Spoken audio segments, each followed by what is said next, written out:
Alright, coming in at number 10 we have the wolf. So like I said, you guys seem to like it when I share my own stories with you, so I'm sharing right now. If you ask me if I've ever seen a ghost, there are a few moments where I can identify feeling strange or watched, but there is one time when I was around 5 or 6 years old that I feel like I actually really did see a ghost, and now, decades later, I can recall the moment with absolute clarity. So my sister and I used to watch a show called Gladiators on a Saturday night. My mum used to be a bit concerned as it was a wrestling style show and some of the characters were a bit scary, including a gladiator called Wolf. But it was on at 6 PM and we were allowed to watch it together so long as we got to bed before 8. One weekend we were staying at my nana's house. Now this was pretty normal, often my sister and I and my cousins would stay there. She had a big old farmhouse in the middle of nowhere and all of the kids had a room to sleep in. Now next to that room, connected by a door, was the so-called playroom that absolutely none of us children ever wanted to play in ever. I don't know why, we just hated it in there. It was a creepy room. Anyway, one night after watching Gladiators, my sister Julia and I were put to bed. Now we slept in twin beds with me closest to the window and Julia closest to the door. Now that night I woke up in the middle of the night in a massive panic. I looked around the room and saw a figure crouching by the door of the playroom. It was a black shadow with bright, wide yellow eyes, almost like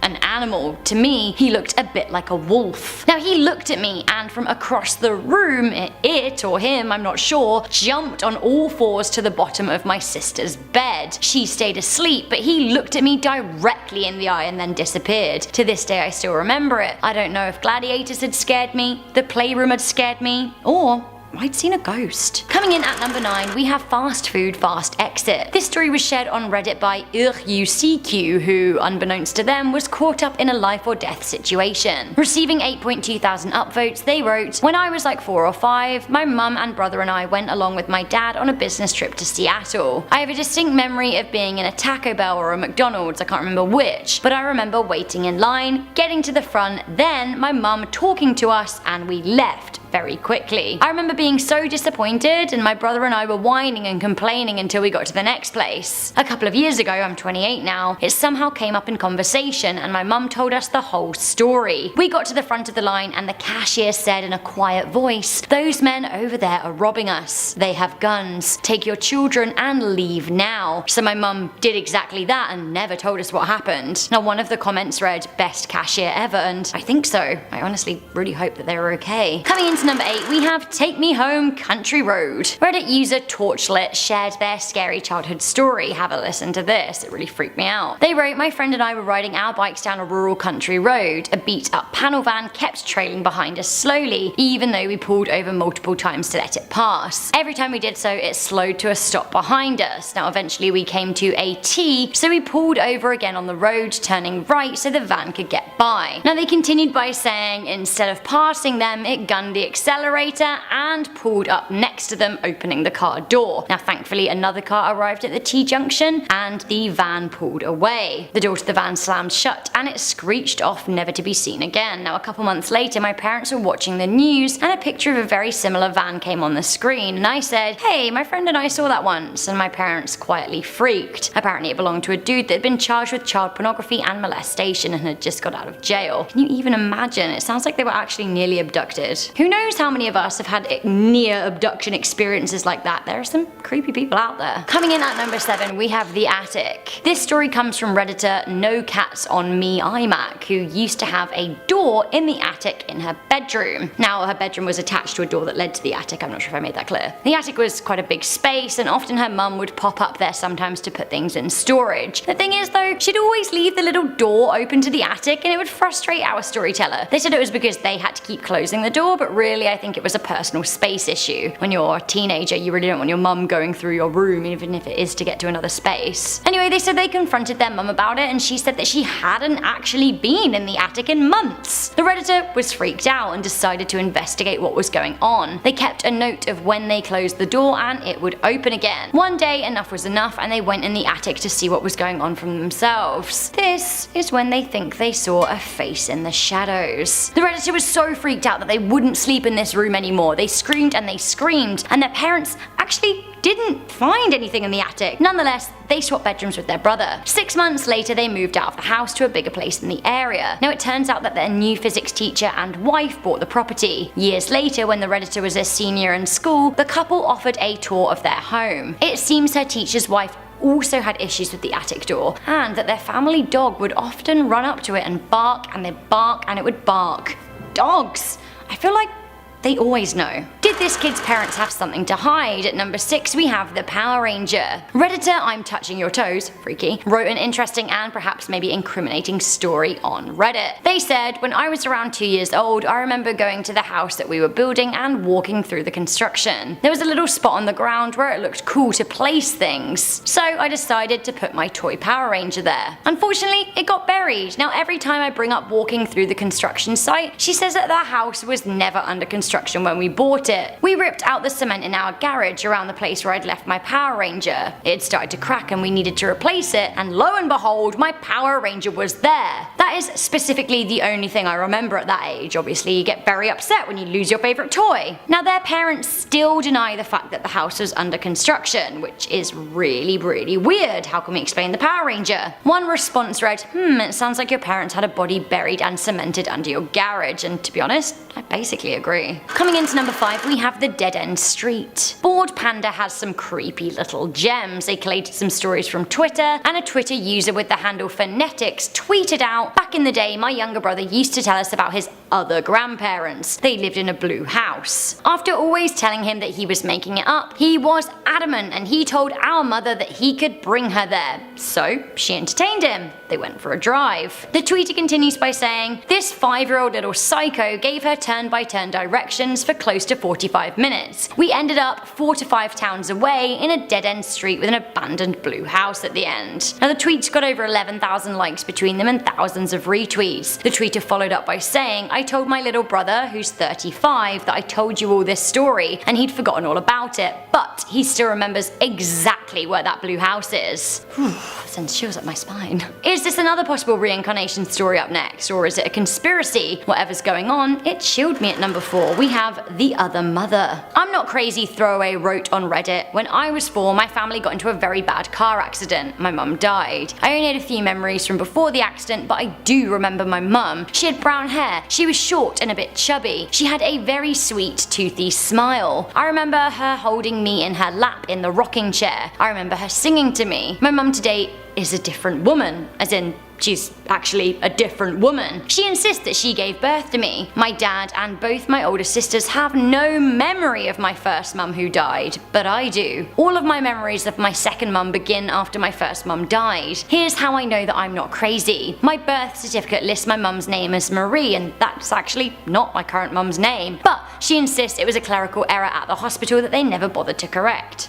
Suspicious. My cousin, who's 11 years older than me, once made an offhand remark about the accident and how different our family would be if it hadn't happened. I asked him what he meant, and he said, you know, your mum, but then he wouldn't say anything anymore. Finally, they said whenever I bring it up, my family usually cracks a joke about me being crazy and then changes the subject, but one day I wouldn't let it go, and my sister said to me, sometimes you just need to accept the truth of your life as it is now. There is no truth in the past. I mean, hands up if you actually think that's pretty crazy, because to me, that's heavy. It sounds like there's some kind of weird conspiracy going on, and I want to get to the bottom of it. So this is another story from me. Instead of it being my memory as a child, it's actually a memory that my mum has of me. Coming into number 3, we have the doll's heads. Guys, I hate to break it to you, but it turns out I'm a massive creep, and honestly, I'm not too surprised. I don't know if you are. My mum and dad decided to move house when I was really little. Not so little that I couldn't be in my room on my own, but so little that I don't actually really remember this. I suppose I was like 4 or so. So basically they were selling their house, as it was actually a little bit too small for a family of 4. To keep us kids out of the way and to stop us causing havoc when they had people looking around, my mum told my sister and I to go and play quietly in our rooms. Now, I had a very active imagination as a child, so I was happy playing by myself. My sister, not so much. Anyway, when my mum came into my room to show the prospective buyer our house, it seems that I was sat in the middle of a circle made up from from my Barbie dolls and teddies.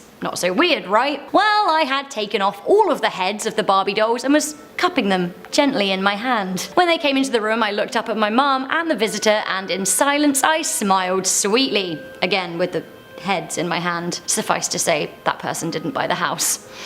Coming in at number 2, we have the Shadow Walker. This story comes from a guy called Robert and was posted on a chat forum about unexplained and creepy childhood memories, which sounds like it fits the bill for this video. Robert wrote, "When I was younger, around 5 years old, every night I would be playing in the dining room. I'd look out my left window, and out the front there would be a figure and something would draw me towards the window. The next thing I know, I was in my bed. The same figure would come to the opposite side of the house and be looking in my bedroom window. That would be that. It never happened at any other house, and I feel like I've always remembered it happening every single night in exactly the same way. I've always wondered what happened. I think what happened is I had a one-time nightmare that scared me so badly it tricked my brain into thinking it was reoccurring. Or possibly it was a reoccurring nightmare, but is that normal for a young kid? Maybe it was something else." So it does actually turn out that young children are more prone to reoccurring nightmares, and actually teenagers are too. It's something about the chemicals developing in their brains, so maybe this is why, but it sure does sound super creepy. Speaking of recurring nightmares, I've saved a really good one for you at number 1. It is bone chilling. We have the Balkan. So I told you a couple of my own stories about the wolf and the doll's heads earlier, but now I want to tell you a story from the one and only Danny Burke. Now I miss him telling excellent stories here on Most Amazing Top 10. He's the best creepy storyteller I know. So I thought, as a next best thing, I would tell you a scary story that he told me recently about a reoccurring nightmare that he's had since he was young, and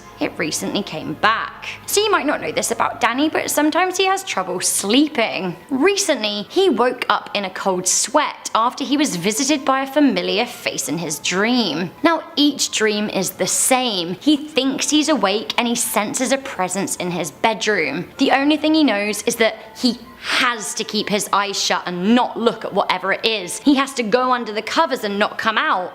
But in his dream, curiosity always gets the better of him, and he unfolds from the covers and he pokes his head out and he opens his eyes to see a decrepit old witch with long black hair, red eyes, white skin, and salt absolutely pouring out of her mouth. She then leans over to him and lets the salt pour into his face and eyes. He can't see anymore. Just as she's about to suck out his soul from a Dementor style kiss, he wakes up. Honestly, the salty witch story was so vivid when he told it to me and so scary. He actually turned it into a scary story on his and Jack Finch's channel Haha Oh No called The Balkan. You should go and find it because his storytelling is, well, you know, you remember. Coming into number 10, we have the Playroom. So I shared a story in part 1 that I called The Wolf, and I mentioned that in my nana's house she had a playroom for us kids that we actually never wanted to play in. In the comments, a lot of you asked to hear more about it, so I decided, do you know what, I will tell you more. So my nana lived in a big old farmhouse in a place called Hadnam in the UK. The house actually used to be 2 homes, but her and my granddad bought the neighbour's home and knocked it through to make one big 5-bed house with lots of space and 2 living rooms. My grandparents only had 2 kids, my mum and my auntie, but they had quite a few grandchildren, so they decided to turn a room at the back of the house into a playroom. A whole room to play in. Like, honestly, how lucky is that? The only thing is though that honestly, none of us wanted to play there ever. The room felt colder than other rooms in the house, and I always had the feeling that someone was watching me in there. Maybe it was because it was the furthest away room in the house and we didn't want to be so far away from our nana, or maybe it's because the room was an old bedroom that nana's former neighbour, who never had any children of her own, died in. I honestly would absolutely love to know more about the house and the room today, but my nana doesn't live there anymore. But yeah, it was creepy.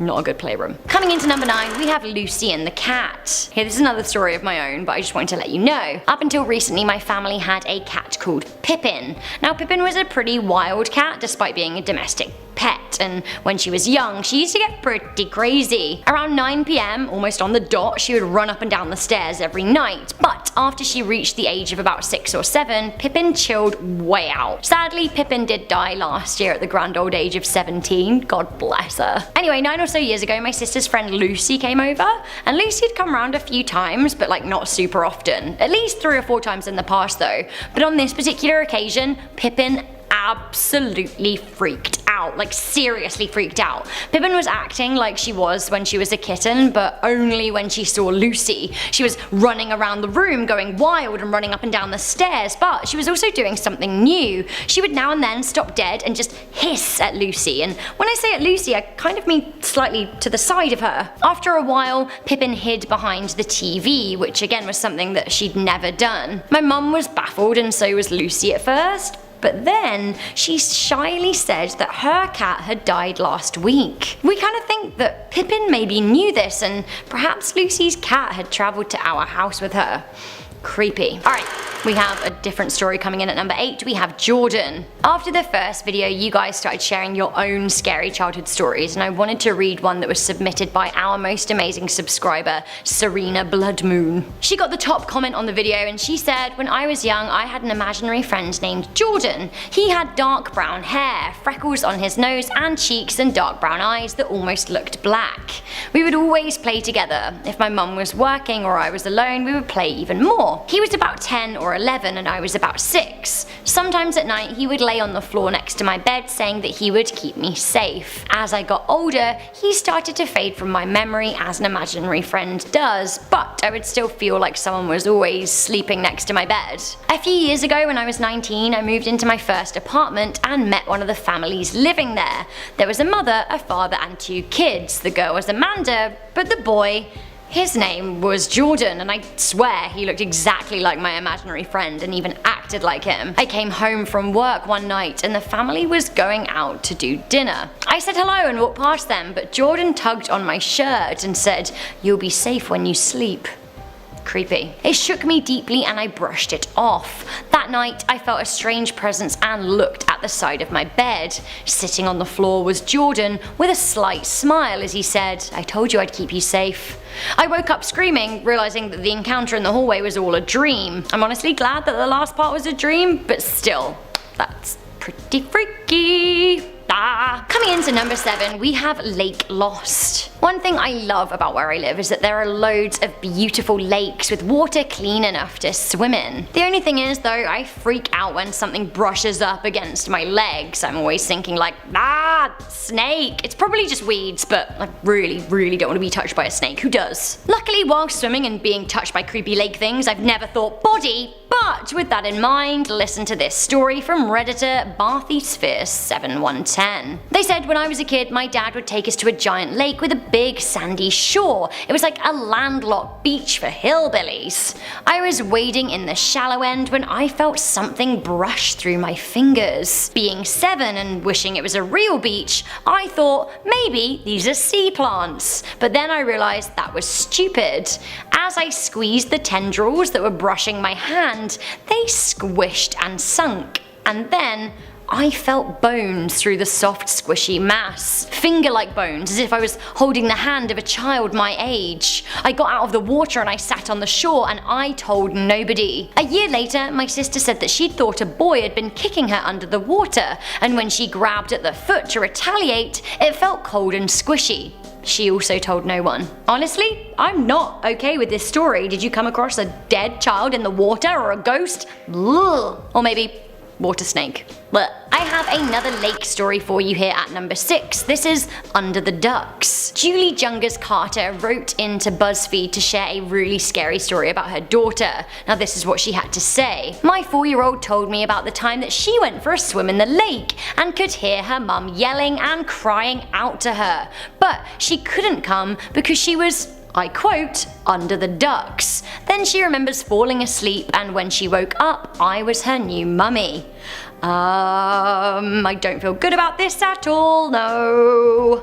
What a terrifying memory to have as a kid, although it seems like her daughter was totally unfazed. If my theoretical child said that to me, I would freak out so hard. Creepfest 2019. Blah. Some real childhood fear coming up next. Can you even imagine this being your situation? We have The Harvester at number 5. A woman going by the name of Blonde Logic wrote into her family forum to share her worst childhood childhood memory, and this actually really shook me because it could have ended so much worse. She wrote, "I was 8 years old, we lived in the country, and I was a real tomboy. I would spend most of my time outside playing. One day, I took the dogs out into a neighbour's field of maize. We were running through the high stalks, and then I heard the harvester. The harvester was coming even close. It wouldn't have been able to see me. I thought I was going to be chopped into a million pieces, and I ran, but I didn't know which way was out, and the sound kept getting louder. I finally managed to make it to the edge and I felt safe.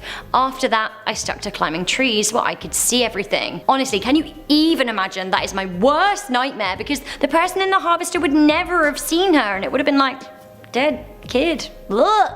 Honestly, heart racing, the sound coming closer, I could really imagine that one. Coming into number 4, we have Mr. Bones. Ultimo Rudo from Windsor, Ontario, basically our neighbours here at Most Amazing Studios, wrote in a thread about creepy moments from childhood in a forum on unexplainedmysteries.com. They wrote, honestly, a really scary story about Mr. Bones, a childhood friend. They said in 1982 in kindergarten, "I used to have an imaginary friend called Mr. Bones. He was a skeleton. For a while, things were good with us. I even attempted to draw him, but to no avail. One night I had a dream that I was coming up from the basement, and at the far end of the kitchen stood Mr. Bones. Only this time he didn't look as friendly as he made himself out to be. He rushed at me with his teeth chattering. He moved in a rhythmic, menacing way like the skeletons did in old Disney Halloween cartoons.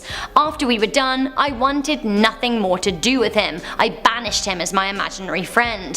16 years ago, we moved from our house because the city was widening the boulevard and we were on the sidewalk. Our house was going to be bulldozed. A week before the move, I was up at 2 in the morning watching Chips with my mum, a show that I loved as a kid. That night, I had the same identical nightmare as before. The only difference is, I'm an adult, but Mr. Bones still really scared me. A few years back, I was reading Luna Park by Bret Easton Ellis, and there is a scene in the book where a skeleton with chattering teeth comes running down the stairs. I've never felt such a cold chill in my life. I actually threw the book on the floor and stopped reading it. Whoa, what a story! Who is Mr. Bones? Honestly, who indeed? I heard a theory out there that childhood imaginary friends are actually ghosts that you can see, but a ghost made of just bones? Ugh.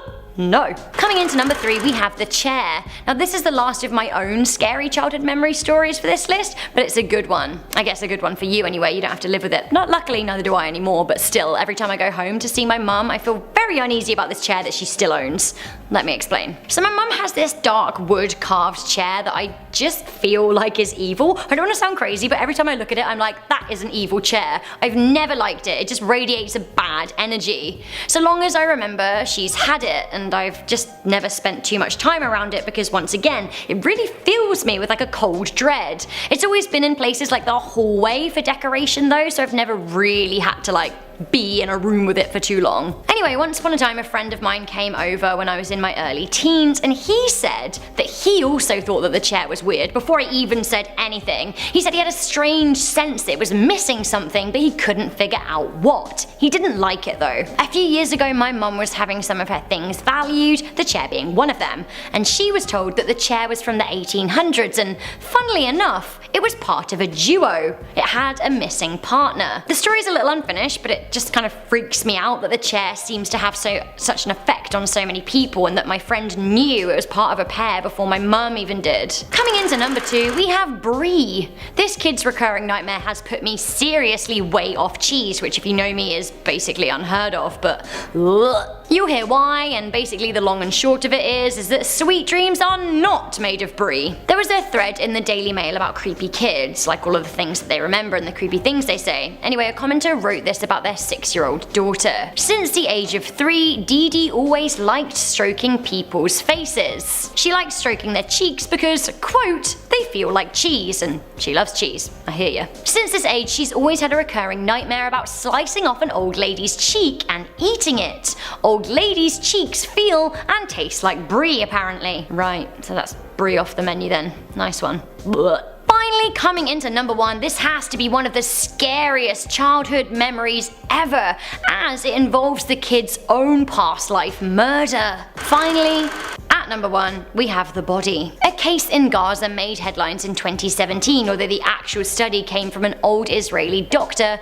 who had passed away in the early 2000s. It seems that he was working with a 3-year-old child who'd never been named in his notes. He had a large red birthmark on his head, and he said he remembered being struck with an axe in the same spot, although the kid's parents were like, "We've never hit him with an axe." The kid was convinced that he had lived before, and he knew where. Eventually, after he talked about it so much, the family just decided to take him to the village that he said he was from. It was an area on the Gaza Strip where a lot of people went missing due to the tensions. It seems when they were in the village, the little boy went straight up to a suspicious looking man and said, "I used to be your neighbour. We had a fight and you killed me with an axe. I know where you buried my body." Oh my god, can you even imagine a 3-year-old just going up to an adult and saying that? But then,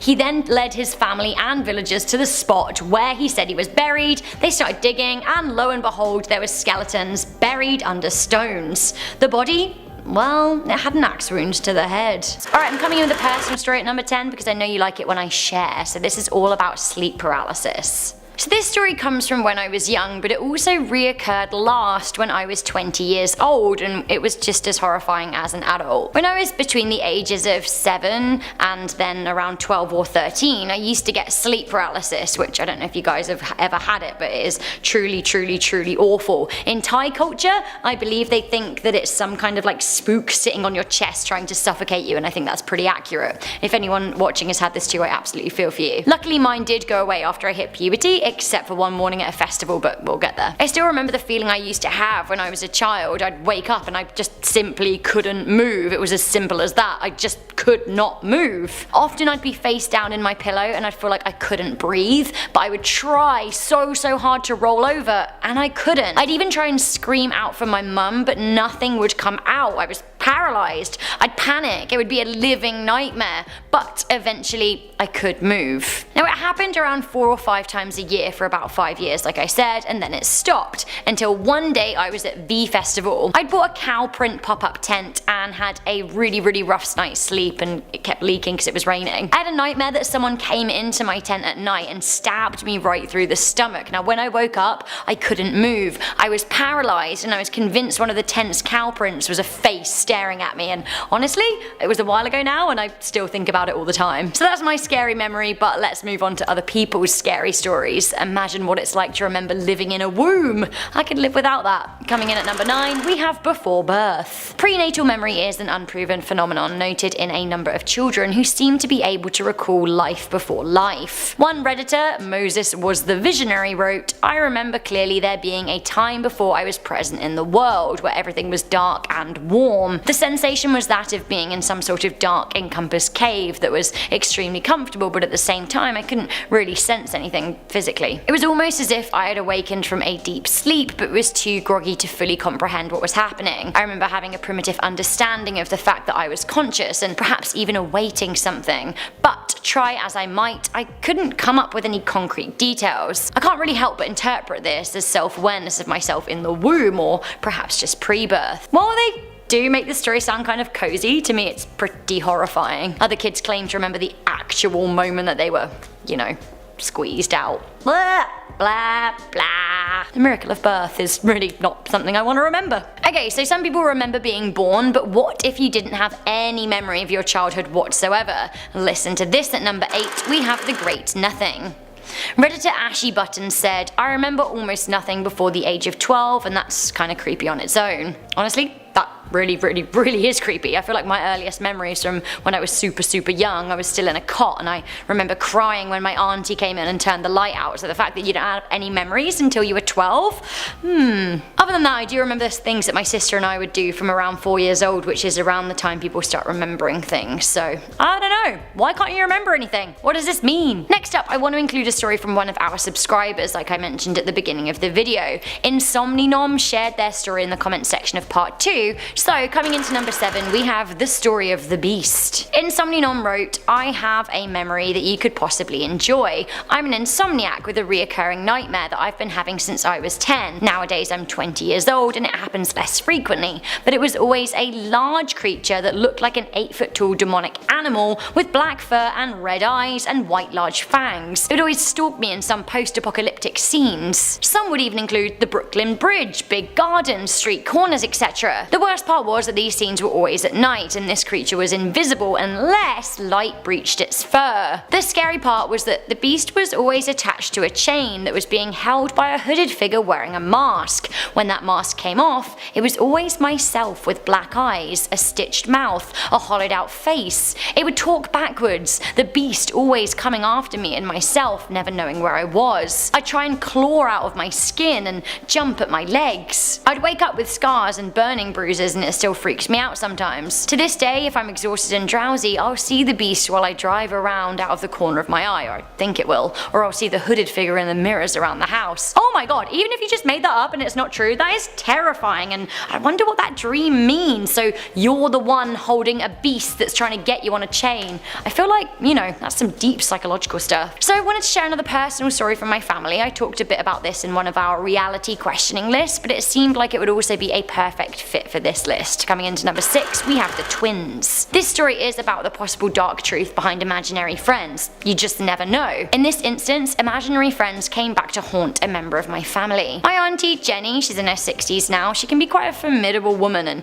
doesn't take too much nonsense. My mum and her grew up on a farm together, and I actually spoke about that spooky farmhouse in part 1 and 2 if you remember the playroom. Anyway, my mum and my auntie grew up and moved away, and my auntie is now remarried to a man called Colin, who her kids from her first marriage aren't overly enthusiastic about, to put it nicely. They're all a bit more chill now because we're all adults, but something weird happened 10 years ago when my cousins were in their early 20s and they were not here for her husband. It seems that one day Colin lost his watch, but it wasn't just any watch, it was an expensive watch, a family heirloom that he cared a lot about. Now he searched for it everywhere. He searched high and low, he looked in the bathroom, he looked in the living room, he looked in his jeans pockets, his coat's pockets, in the bed, under the bed, behind the bed, in the car, you name it, he looked for it, but he did not find a single thing. Fuming, my auntie immediately thought that the kids were playing yet another prank on her husband. Now she was complaining about them on her coffee break at work. She was a nurse, by the way. Oddly, one of the newer nurses in the company looked at her and said in a really matter-of-fact voice, "Oh, your children don't have the watch. The boy and girl have it." To which obviously my auntie, being a no-nonsense woman, was like, "What are you talking about? What boy and girl?" The woman was still pretty deadpan and she said, "You know, the boy and girl, they're always with you." She advised my auntie to go home and ask for the watch to be returned. Perplexed and bemused, my auntie decided, do you know what, it was worth a punt, she'd do it, even if she was only humouring the lady. So she got back to her house, stood like the no-nonsense woman she is, and said to thin air, "Give it back. Please give me back the watch." Then, I guess she didn't think about it too much. She didn't think the watch was going to make its way back to her, certainly. One night she was on the phone to my nana, her mother, and she told her about the weird nurse at work. And my nana stopped silent on the other end of the phone for a moment and said, "Actually, that's really weird, because come to think of it, when you were little you used to have 2 imaginary friends. They were a boy and girl. Twins. You would walk around the garden with your arms outstretched holding their hands. You always used to be with the boy and girl. You were inseparable." My auntie and my mum, like I said, did grow up on a Victorian era farm that was pretty creepy, so I guess this freaked my auntie out a bit. But the icing on the cake came the next morning when her husband put his coat on to leave the house, put his hands in the pocket, and lo and behold found none other than his missing gold watch. My auntie thanked the boy and girl for its safe return, but has felt very weird ever since. Moving on to number 5, we have The Punishment. Is this another case of an imaginary friend? I found this story on ShareSloth from someone talking about their experience as a babysitter. They said, "I was 17 and babysitting a friend of the family's 6-year-old. He'd been in bed a couple of hours and I peeked in to check on him. He actually wasn't in bed when I checked, so I opened the door wider, and this was when I saw him standing in the corner facing the wall. It was the creepiest thing that I've ever seen. He was young and quirky though, so I asked him what he was doing, and all he did was turn around slowly, smile, put his finger to his lips as if to say shh. I then asked him again what he was doing, and all he said was, "Leave us, this is the punishment." No. Coming into number 4, we have the lady in the blue dress. Now this is another story from good old Reddit. This one is from Mr. Hegel, who wrote, "When I was younger I used to think I was having dreams of an old woman in a blue dress and cat-eye glasses sitting at the end of my bed and singing to me. She'd always sing the same song and then she would leave. One night I followed her into my brother's room," he's younger than me and was around 5. "Instead of singing to him, he woke up and they began talking. After 20 minutes my mum came in and asked what we were doing. My brother said, 'I'm just talking to the lady in the blue dress.' My mother was freaked out. She made us go back to bed. I woke up still thinking it was all a dream, but the next day my mum told me what had happened and she didn't want me sneaking out of bed in the middle of the night anymore to play with my brother. To this day, I believe that was real and that every night the old woman would sing to me. I get goosebumps just thinking about it." So anyway, she stopped singing to me soon after the incident with my brother, and my mum told me not to go out of bed at night. But people in my family still caught my brother speaking to nothing on numerous occasions. Some years later, an aunt came to stay from down south and refused to come into our house after seeing an old woman in cat glasses. She said she saw her standing in the upstairs window and staring. She came in asking who was upstairs and then freaked out when my mother told her that no one was there and let her search the house. I'm honestly just calling straight up ghost on this one. Coming into number 3, we have, does anyone know CPR? It's a valid question. Honestly though, imagine hearing this in your childhood and living with the memory of it not actually going so well. A user called Fork shared this story on a chat board on a website called I'm Not Okay, and I don't think I am either. They wrote, "My family and I were doing some grocery shopping one day. I was in the 8th grade. One of the store employees came running down the aisle yelling, 'Does anyone know CPR?' Apparently my mum was the only person in the store that did. A woman had collapsed and wasn't breathing, so my mum and I rushed on over to her. My mother performed CPR until the paramedics arrived, but we later found out that she died. Even though I didn't know her, it was really scary to see that. Honestly, I totally understand. That would freak me out and stick with me forever." Alright, the big guns. Coming into number 2, we have Satan. So remember earlier when we talked about someone who couldn't remember the first 12 years of their life? It could be that they are suppressing some kind of horrific memory. In this story, a headline from 1999, it seems that Gail McDonough began remembering her satanic upbringing. She said that there was a farm by her home in which rituals would occur and the powers of Satan would be called on. After years of suppression, she grew up to remember cannibalism, rape, animal sacrifice, and even murder. Maybe you don't want to go digging into your memory gaps then. Finally, is there any childhood memory worse than remembering a school shooting? Coming into number 1, we have Beslan. On the 1st of September 2004 in Beslan, Russia, a crisis developed as a group of 30 Islamic militants and Chechen rebels stormed a massive school on its first day of a new year. They took 1,100 people hostage, including 777 children. Now over the course of a 3-day siege, 334 people were murdered, including 186 children. A further 700 were moderately to seriously injured. Now 100 or more of the dead actually burned alive. Now, 15 years later, the survivors are grown up and have some very, very dark memories. One such survivor is 17-year-old Aida Sadikov. It is this girl pictured in this image. Now she was just 7 when the attack happened and was photographed and covered in blood trying to climb her way back into the school to look for her mother. Luckily, her mother did survive the attack, but her best friend did die during the siege. Speaking about the attack, she said that this tragedy changed her life. She said, "It did not break it." She said, "Once a year I always go to the gym to recall those who remain there. My friends and I try not to talk about it on other days. The pain is too much."